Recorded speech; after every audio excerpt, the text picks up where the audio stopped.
Okay, so I promised that I would send you a little tutorial on the endosymbiotic origins of eukaryotes. So here it is. This can be good. Okay, so remember bacteria. We had cyanobacteria and proteobacteria, and those two play really big roles in eukaryotic evolution. This is how. Remember that early ancestral eukaryotics engulfed an aerobic bacterium. And I'm going to ask you, did it engulf a proteobacteria or a cyanobacteria? And you should be thinking to yourself, proteobacteria, obviously. So those proteobacteria were engulfed and were really the origin of mitochondrial DNA that is shared among all eukaryotes.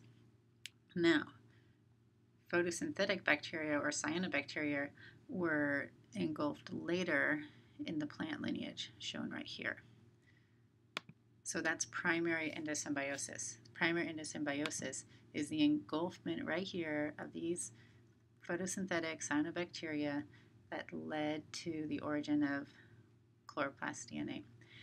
Now you notice this plant cell also already has mitochondrial DNA because it happened earlier in the history of eukaryotes. So plants have this primary endosymbiosis where they engulfed the cyanobacteria, leading to chloroplast DNA. So now all plants have this characteristic, have this chloroplast DNA. That's primary endosymbiosis. But that doesn't explain why some other eukaryotics organisms have photosynthetic organelles, like euglenids, this group in Rhizaria, or these two groups in Chrome alveolata. So that can be explained by secondary endosymbiosis. And the big players here are red algae and green algae, shown by the stars. So in secondary endosymbiosis, here we have secondary endosymbiosis, here are plants, plants over here. Green algae is engulfed by these two groups, euglenids especially is one that you need to know about. So green algae was engulfed by euglenid. Red algae here is engulfed by the stromatophiles and these alveolates.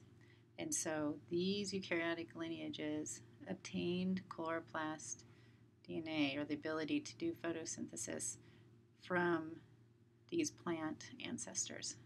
That's in a secondarily, because the reason why it's second is that red algae gained their chloroplast through primary endosymbiosis. And so it's like plants primarily got it first, and then that plant was engulfed secondarily by another organism, and that's how they obtained the ability to do photosynthesis.